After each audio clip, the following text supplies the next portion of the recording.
¿Qué sucede cuando los silenciados aprenden a rugir?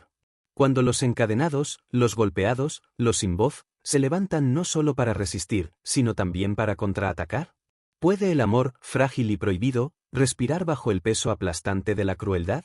Y cuando llega la venganza, ¿qué forma toma? ¿La llama, la sombra, o el paso silencioso de una justicia negada durante demasiado tiempo?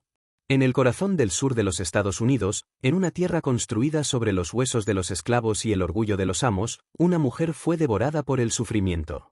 Sin embargo, desde lo más profundo de aquella oscuridad, regresó.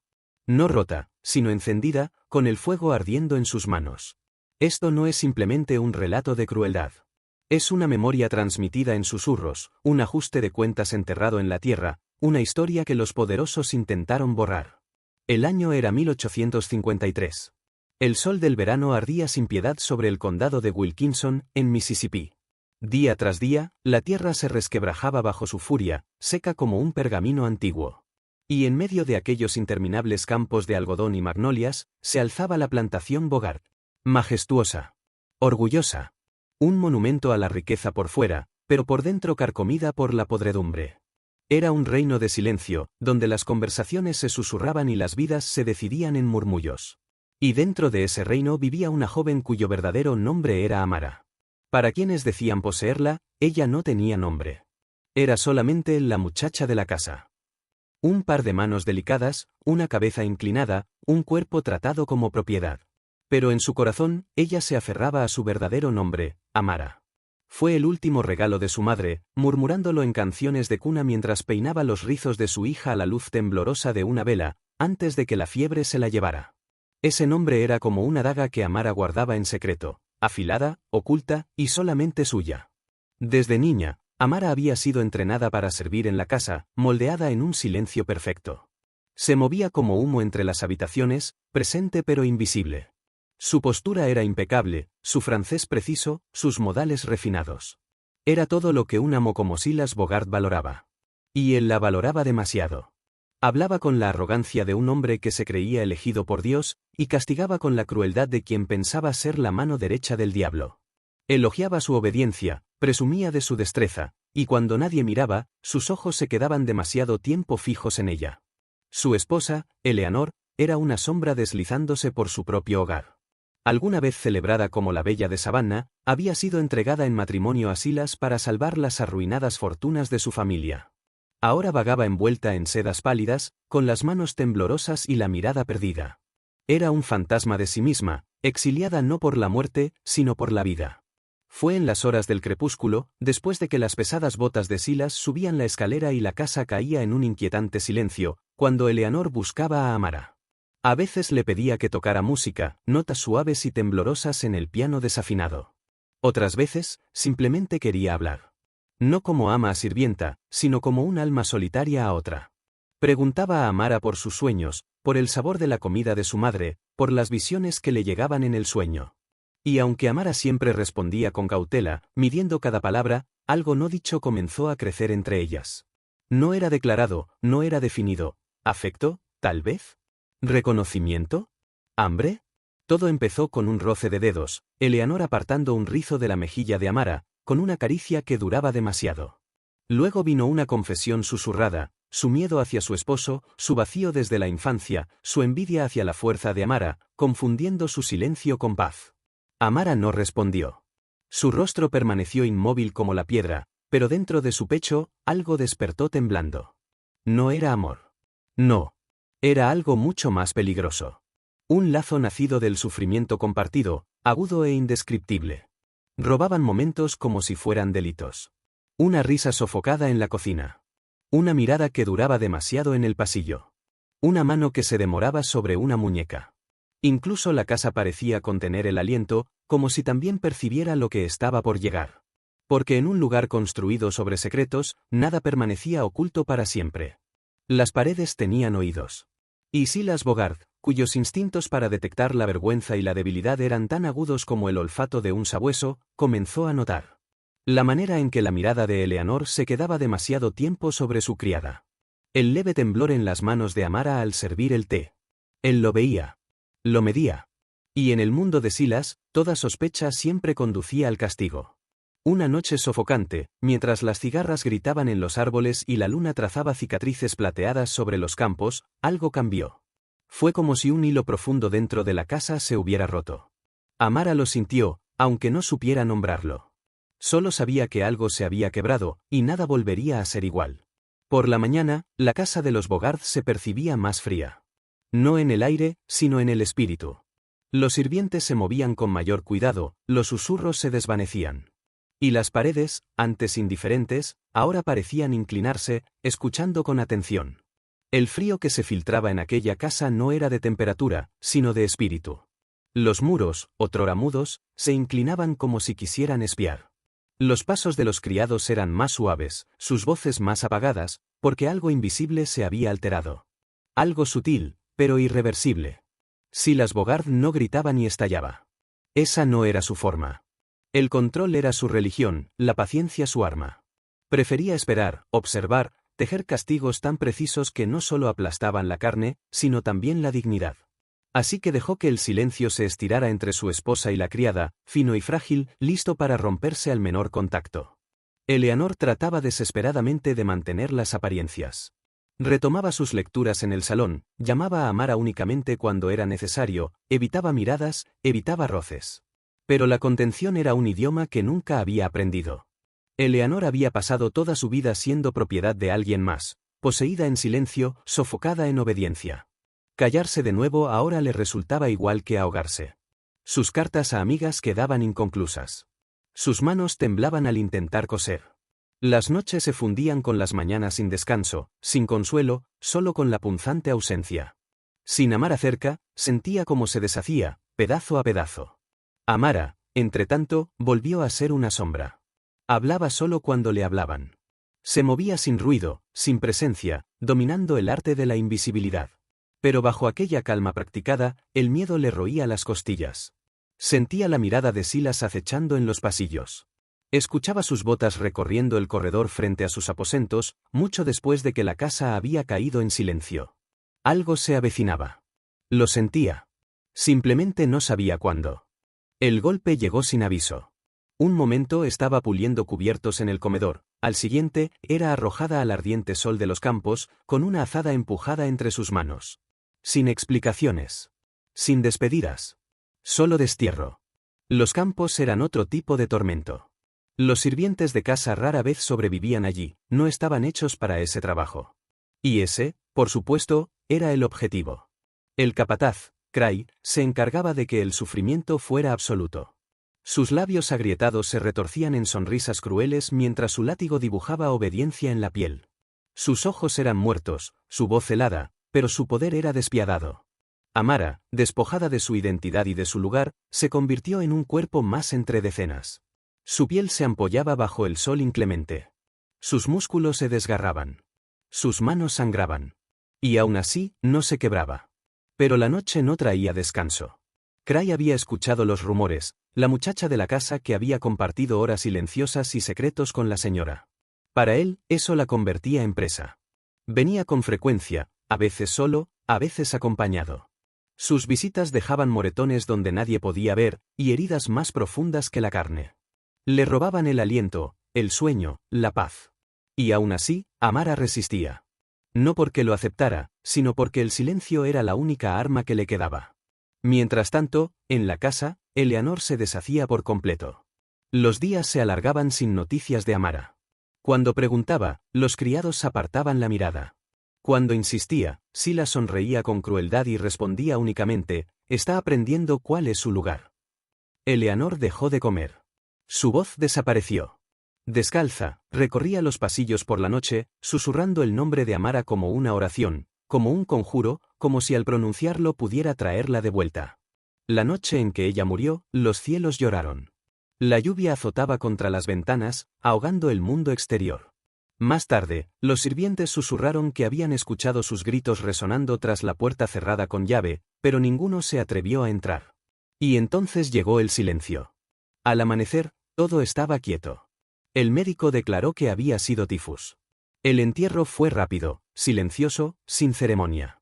Pero los sirvientes conocían la verdad. Habían visto los moretones que ninguna enfermedad podía causar.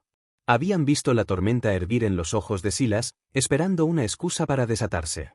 Eleanor Bogart murió como había vivido, atrapada, rota, un fantasma dentro de su propio hogar. Y en lo profundo de los campos, Amara observaba el humo elevarse desde las chimeneas. Comprendió entonces que algo dentro de ella también había muerto. No la esperanza. Ni siquiera el amor. Sino la misericordia. El año cambió. Y después, otro más. Para 1856, habían pasado 3 veranos desde la muerte de Eleanor, y aún así la plantación parecía incapaz de olvidar. El algodón seguía creciendo en hileras rígidas y obedientes, pero la tierra mostraba cicatrices, parches quemados donde nada brotaba, ganado que enfermaba y moría, murmullos de inquietud que viajaban con el viento. Silas lo desestimaba como simples desgracias, el precio del progreso. Pero quienes trabajaban la tierra sabían la verdad. Hablaban en susurros de sombras que se movían donde la luz no alcanzaba. Hablaban de ella. Y entonces, ella regresó. No como Amara, sino bajo un nuevo nombre. Morel.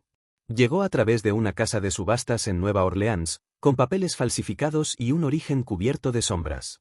Nadie la reconoció, al menos no de inmediato. El sufrimiento había esculpido sus rasgos. Su cuerpo estaba más delgado, su mirada más afilada, la suavidad borrada y reemplazada por algo más duro, más silencioso, más peligroso. Entró con la cabeza inclinada, las manos callosas juntas, mezclándose entre los nuevos trabajadores comprados. Silas y Cray no la miraron 2 veces. Para ellos, era solo otro cuerpo. Pero la tierra la recordaba. El aire la recordaba. Y en silencio, ella también recordaba. El tiempo la había transformado en algo irreconocible. La ternura en su rostro había desaparecido, arrancada por años de dolor y resistencia. Sus ojos ya no contenían inocencia, sino un peso afilado en acero. Era más delgada, más dura, más callada. Más peligrosa. Cuando regresó a la plantación Bogart, no lo hizo como Amara. Entró con la cabeza baja, las manos endurecidas, mezclándose con los demás. Para Silas y Cray, era invisible. Solo un cuerpo más comprado, otro nombre en un registro. Pero la tierra la recordaba. El suelo, las paredes, los fantasmas, todos lo sabían. Ella no hacía preguntas. No llamaba la atención. Solo observaba. Estudiaba el ritmo de la plantación, memorizaba rutinas, trazaba debilidades. Y cuando caía la noche, susurraba. Al principio, sus palabras eran suaves, cosas inocentes, recordatorios de nombres enterrados hacía tiempo, de hijos perdidos, de azotes sufridos en silencio. Pero lentamente, sus susurros cambiaron. Se convirtieron en sugerencias. Ideas. Qué fácil podía prenderse fuego un granero en tiempos de sequía. Que lentamente podía actuar el veneno, mezclado con cuidado en la harina de maíz, hasta vaciar a un hombre por dentro. Ella nunca daba órdenes. Nunca exigía. Solo recordaba. Y con eso bastaba. Entre los esclavizados, se transformó en algo más grande que la vida. Antes de ser líder, fue mito. La llamaban la mujer que había regresado del fuego. Algunos susurraban que había muerto y resucitado. Otros juraban que jamás se había ido. Su sola presencia despertaba algo enterrado en todos ellos, rabia. No una rabia salvaje y temeraria, sino la furia profunda, ardiente y contenida que nace de generaciones de dolor. Y de esa furia, ella tejió lealtad, no a través del miedo, sino del sufrimiento compartido. Aprendió los hábitos de Cray. Como bebía hasta caer dormido, como se alejaba demasiado de las hogueras cuando la noche estaba cargada de alcohol. Aprendió que Silas ya no compartía su cama con una esposa, sino con una pistola bajo la almohada y una botella a su lado. Incluso la casa revelaba sus secretos, pintura que se descascaraba, vigas que se pudrían, paredes que gemían como un cuerpo desmoronándose. Y entonces, una noche, ella regresó a la casa misma. No por la entrada principal, sino por el sótano, el mismo camino que había recorrido de niña para traer frascos de conservas de invierno. El aire estaba cargado de moho y de recuerdos. Se deslizó por los pasillos traseros sin ser vista, hasta que por fin entró en la habitación donde Eleanor había muerto. Nada había cambiado. El espejo agrietado seguía en la esquina.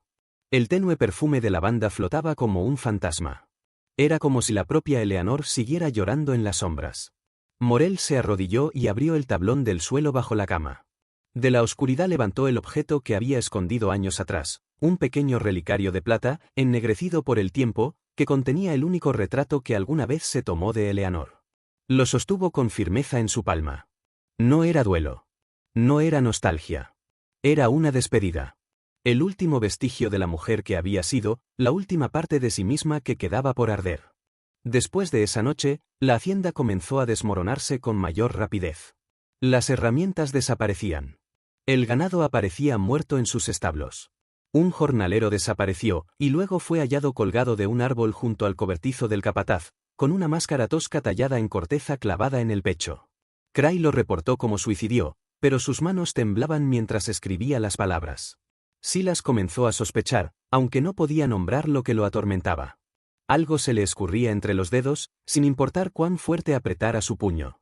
Su poder, alguna vez absoluto, ahora resonaba vacío en los campos. Y Morel esperaba.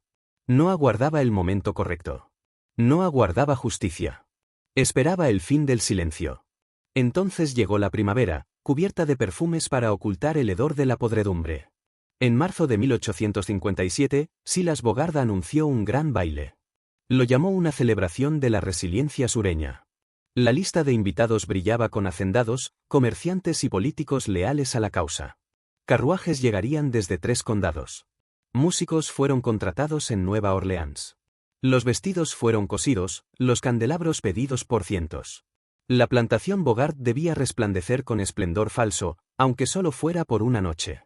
Durante semanas, la casa palpitó con preparativos frenéticos. Los esclavizados fregaban los pisos hasta sangrarles los dedos. La plata brillaba, aunque se negaba a reflejar sus rostros. Y a través de todo, Morel observaba con una quietud tan afilada como una cuchilla. Había esperado lo suficiente. Su red estaba lista. Elías, el mozo de caballerizas, ya había mezclado polvo de dedalera en los sacos de harina. Ruth, la lavandera, cortó ranuras en los moldes de velas, con mechas forradas en hilos empapados en aceite. Leví, alguna vez predicador y ahora jornalero, talló un símbolo en las tablas bajo el salón de baile, una marca del viejo mundo, susurrada a través de generaciones, una promesa de ajuste de cuentas. Silas caminaba por los pasillos como un rey aguardando su coronación. Gritaba órdenes a los sirvientes temblorosos, probaba vinos hasta teñirse los labios de rojo, golpeaba el suelo del salón con el tacón de su bota para probar la acústica. Se sentía intocable. Pero bajo sus pies, la marea ya estaba creciendo. Silas se movía por los grandes salones con la arrogancia de un rey coronado esperando su trono.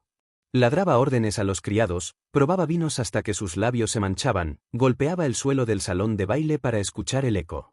Y sin embargo, en los bordes de su visión, ella seguía allí, Eleanor. Su fantasma lo seguía como una sombra, pálida e inquebrantable. Él ahogaba su rostro con copa tras copa, hasta que se desdibujaba en la nada. La noche descendió pesada, espesa de calor. Los carruajes se alinearon en el camino, derramando hombres con botas relucientes y mujeres envueltas en seda y joyas. Su risa resonaba como metal, llenando la casa, ahogando el crujir de la madera bajo sus pies, los susurros escondidos bajo las tablas. Morel se movía entre ellos sin ser vista, con la cabeza inclinada, la mano firme vertiendo vino en copas de cristal. Ningún temblor la delataba. Entonces la música se elevó. Los violines gritaron en crescendo. Los candelabros brillaron sobre pelucas empolvadas y orgullos encorsetados. Y en ese instante, el primer invitado cayó. Su copa resonó contra el suelo, sus dedos arañaron su propia garganta. Otro le siguió, ahogándose, jadeando, con los ojos desorbitados. Un grito desgarró el aire. Las velas titilaron. Luego rugieron con fuerza. La llama saltó hacia las cortinas de terciopelo. El humo se elevó como una bestia liberada de su jaula. Las puertas, cerradas desde dentro, se negaban a ceder. El pánico quebró la fachada deslumbrante. Hombres empujaban a mujeres contra el suelo. Los sirvientes desaparecían en la oscuridad. Los invitados arañaban las ventanas, astillándose las uñas contra la madera, clamando por misericordia. El fuego devoraba encajes, terciopelos y vanidades por igual. Silas se tambaleaba en medio del infierno, pistola en mano, la voz ronca de rabia y desesperación. Llamaba a Cray. Llamaba al orden. Incluso llamaba a Dios. Pero la única respuesta era el fuego. Y entonces la vio. Al pie de la escalera, donde alguna vez Eleanor se había detenido vestida de sedas, Morel lo esperaba. No dijo nada. Solo lo miraba. Silas alzó su pistola. Ella no se movió. Apretó el gatillo. Un chasquido resonó. Vacía. Fue entonces cuando lo sintió, El sabor metálico, espeso, que se deslizaba lentamente. Veneno. Sus rodillas cedieron. Su respiración se cortó. Se tambaleó, ahogándose. Morel avanzó, el relicario de plata brillando en su palma. Lo tomó del brazo, guiándolo mientras convulsionaba, mientras vomitaba sangre, conduciéndolo por la gran escalera. Los retratos de sus ancestros lo observaban con severidad mientras él tropezaba, impotente, sofocado por el peso de sus propios pecados. Al fin, lo llevó a la habitación de Eleanor. El aire estaba cargado de hollín y aún así persistía un tenue rastro de lavanda. Lo acomodó en la silla donde Eleanor había cosido alguna vez, con las manos temblorosas, pinchadas por agujas de labores nunca terminadas. Silas se retorcía, con los ojos llorando sangre que no podía contener. Su lengua pesada, sus palabras ahogadas. Intentó maldecirla, suplicarle, pero solo escapaban jadeos rotos. Morel abrió el relicario, revelando por última vez el rostro de Eleanor. Lo colocó en su regazo. Y sin decir palabra, se dio la vuelta y se marchó. Tras ella, las paredes se rindieron al fuego. Los gritos se disolvieron en el crepitar de las llamas. Afuera, en los campos oscurecidos, los esclavizados contemplaban el cielo arder en naranja. Algunos cayeron de rodillas, con oraciones brotando de sus labios. Otros corrieron descalzos hacia la oscuridad, lejos del yugo, hacia lo desconocido. Pero Morel no huyó. Se quedó bajo el magnolio, con la piel marcada de hollín, los pulmones llenos de humo, esperando. Esperando a que regresara el silencio. El amanecer se arrastró sobre el condado de Wilkinson, pesado y gris. La ceniza flotaba en la brisa como polen fantasmal, asentándose sobre el algodón, hundiéndose en la tierra. La hacienda Bogart no era más que huesos carbonizados, vigas ennegrecidas, piedra rota, vidrios derretidos en ríos que centelleaban bajo la luz de la mañana. El informe oficial lo llamó un accidente. Demasiadas velas, demasiado licor, poca ventilación. Una tragedia, escribieron. Una pérdida profunda. Los periódicos de todo el sur publicaron los nombres de los muertos, terratenientes, banqueros, esposas de gobernadores. Imprimieron elegías y homenajes para hombres de poder y mujeres de prestigio. Pero ni una sola columna nombró a los esclavizados que desaparecieron aquella noche. Ni una sola línea habló de la mujer cuyo nombre estaba prohibido, cuyo fuego redujo un imperio a cenizas. La hacienda no volvió a levantarse. Poco a poco, la tierra fue vendida en pedazos, dispersada entre vecinos y desconocidos. Nadie se atrevió a reconstruir donde alguna vez se había alzado la casa de los Bogart. El suelo mismo parecía maldito. Los granjeros murmuraban que la tierra se había agriado. El ganado enfermaba sin razón. Los cultivos crecían retorcidos, con formas extrañas y sabores amargos. De noche, los niños despertaban llorando, susurrando sobre música de piano que flotaba en el viento. Aquellos que intentaban dormir cerca de las ruinas juraban escuchar pasos recorriendo los pasillos carbonizados, el leve tintinear de la plata contra la porcelana, el gemido de la escalera, un crujido, un peldaño a la vez. Y siempre estaban las historias.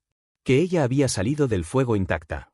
Que aún podía vérsela, vestida de blanco, el rostro oculto entre el humo, de pie bajo el magnolio donde no conducía sendero alguno, silenciosa, solitaria, vigilante.